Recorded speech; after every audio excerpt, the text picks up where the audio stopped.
What up, YouTube? It's your boy Black. Uh, Thought I'd just make a quick video. It's fucking late as hell right now. Try not to talk too loud. Wifey sleep. Battlefield 3.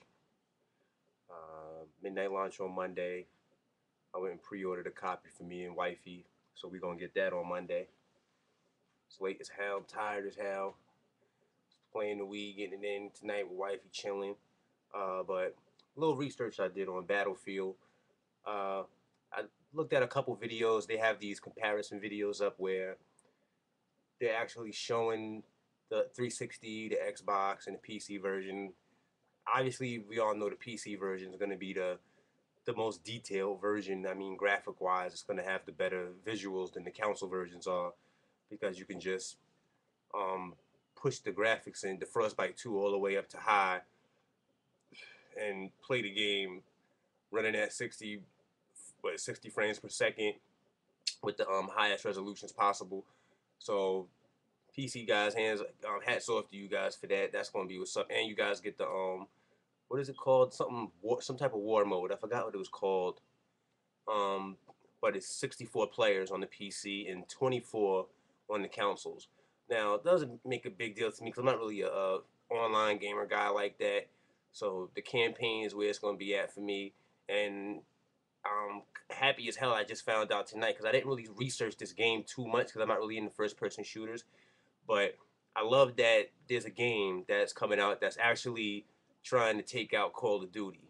You know, because I'm tired of Call of Duty. I was a fan of Call of Duty for a while, but Activision is just milking that damn title. They keep releasing them every year, and there's nothing really new about it. It's just the online is so addictive that the game is crazy popular because of the online. And it really has shot the sales of the Xbox through the roof, which is that's good for gaming in general. But I mean, I'm a Sony guy, and I think that the fact that that one game just single-handedly is getting a lot of Xbox sales. I mean, it's just getting a lot of Xbox sales. People play Call of Duty on the Xbox because of Xbox Live. I mean, it's on PlayStation also, but it really is Xbox Live. They have the better communication setup on Xbox Live. They have the better what is it? I wouldn't say fan base, but how would you say it? They have the better the more people on their service. Xbox Live has millions and millions of people on it, and it's oversaturated with kids to adults. I mean, it's not hard to find a game with people on there, and everybody has mics. That's one thing I noticed about Xbox Live.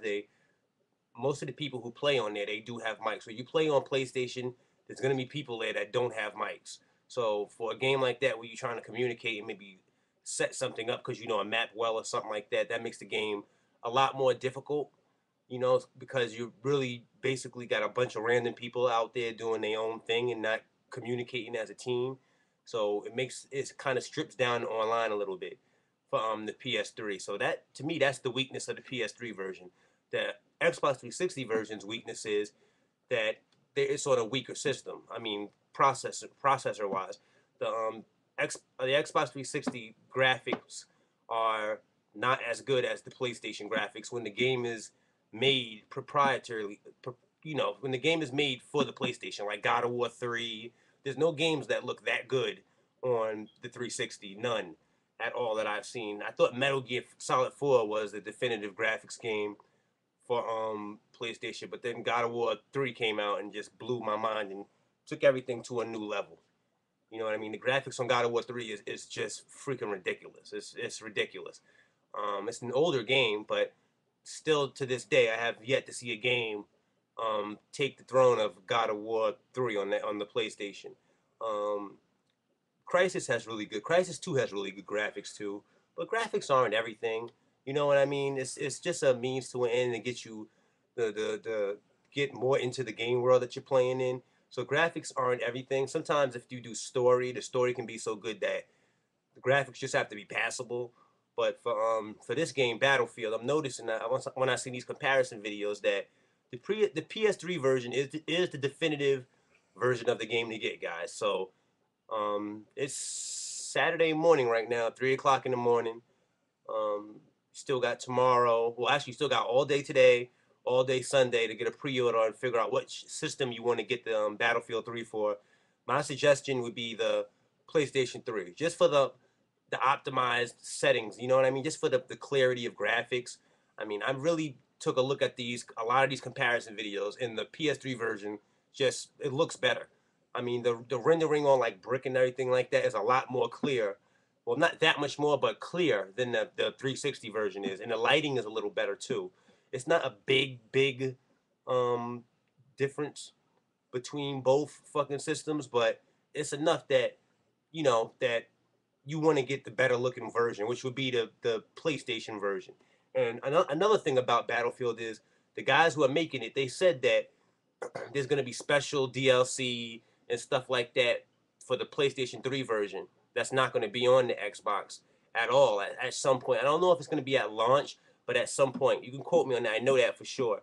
So that means these guys are basically supporting PlayStation to give us a modern combat first-person shooter like Call of Duty, but Xbox has Call of Duty and PlayStation has Battlefield, basically. So whether you buy Battlefield for the PS3 or the Xbox, you're basically still supporting the PlayStation because you're not buying Call of Duty, or if you buy both, whatever. But you still down the line, you're still supporting um, PlayStation because the guys they basically said it that they they they made the graphics engine, the Frostbite 2 engine. It works in a way that the more powerful the machine is, the better the game will run graphic wise. So just the simple fact that it looks a little bit better on the PlayStation proves that the PlayStation has better graphics, because that little margin just it proves it. I mean, they have a Blu-ray disc.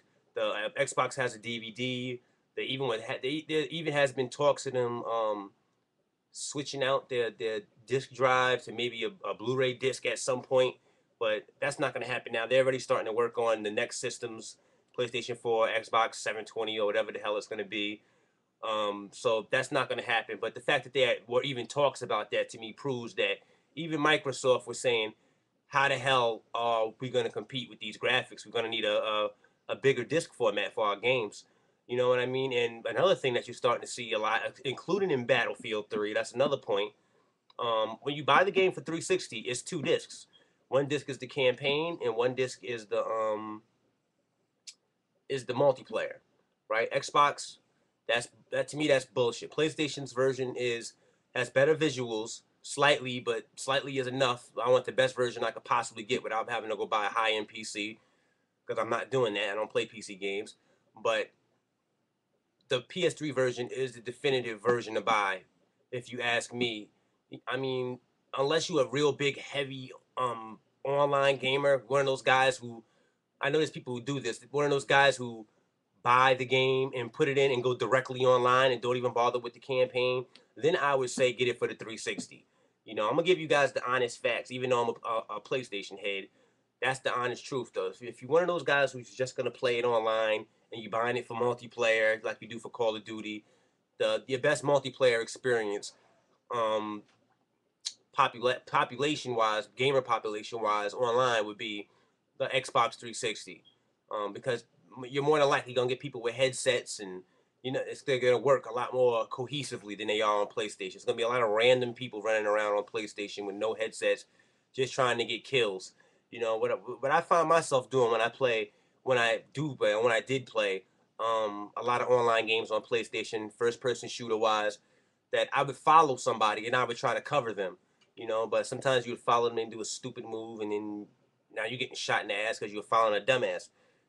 But sometimes I would follow guys, and he would notice that I'm following him, and we would cover each other, and then at the end of the match, he would send me a message, and he was saying good game, and he could see seeing what I was doing because there's no headset, so I find myself trying to use cover fire to help my teammates out, stuff like that, and pick off kills because there's no headset. You can't talk and communicate and say guy from the left, guy from the right, guy on the top. You basically have to listen and hear and basically see. I mean, it's a disadvantage for the online gamers on the PS3, but it's not a big deal to me because I'm not really an online guy like that. I'd rather play the campaign and just have the slightly better visuals on the PS3 than to worry about the online, because the online to me is just an add-on function. I'm more of a story and campaign guy. And I'm really happy to know that a company like EA, I think I forgot the rest of the guy's name, the other company's name right now. You got to forgive me. I haven't really researched this game too much, and it's late.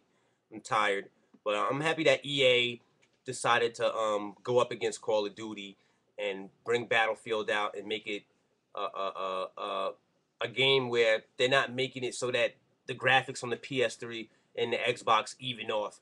They know the PlayStation is a stronger system, so they're making sure that the more powerful the hardware is, the better the game looks, despite the Xbox being a more powerful system. Because they could have just said, you know what, let's make it so that it'll be even on both systems, just for the simple fact that we know the Xbox has more sales than the PlayStation does, even though it's a more powerful system. They could have said, let's just make it so that we can sell it on the system that's sitting in more people's living rooms. You know, they could have easily did that, but they didn't. They wanted to optimize the game so that we can get the best experience we can get according to the hardware we got. You know, so I respect them for that, not selling out to the Xbox marketing ploy monkeys and going with, you know, like how you see the commercials for games like FIFA and Madden, and you know FIFA and Madden's on PlayStation and Xbox, but yet you see a FIFA commercial, and at the end of the commercial you see room, green circle, Xbox 360.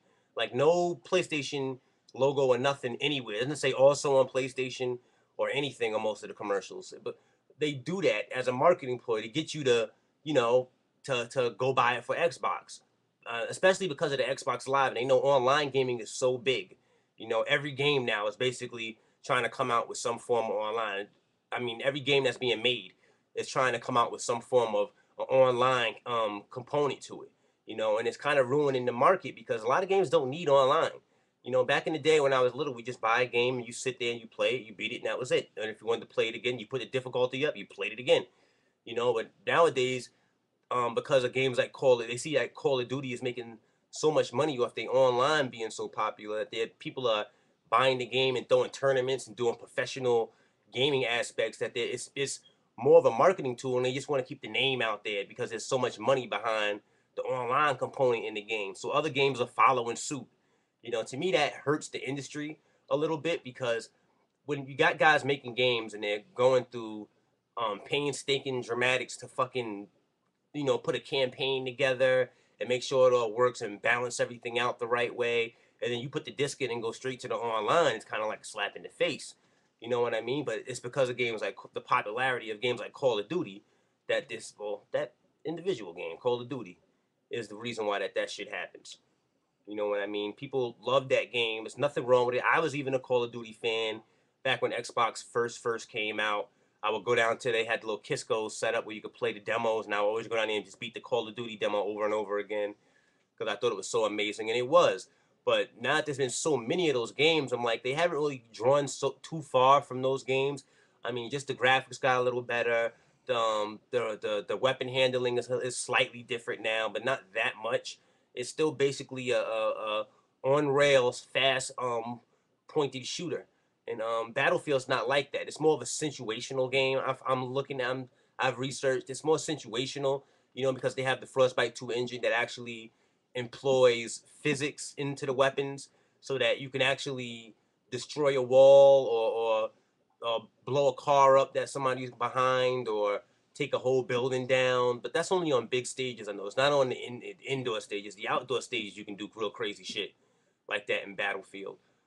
But Battlefield 3 is going to be the definitive game. I hope it does take down Call of Duty because I feel like they have a monopoly kinda on the first-person shooter genre, and a lot of games are looking at that game as a model to build their games off of, and I don't think that that's right.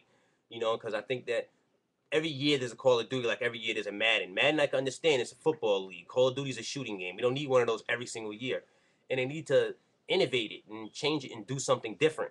You know what I mean? Try something different in the game. I mean, if you look at Battlefield 2 and you look at Battlefield 3, dramatic difference. I mean, it's basically it looks like it's for two different systems. It looks like it could almost be for two different systems. You know what I mean? But real gamers, stand up. Go get your Battlefields. This is my thoughts on the controversy or whatever you want to call it. Try to get some sleep.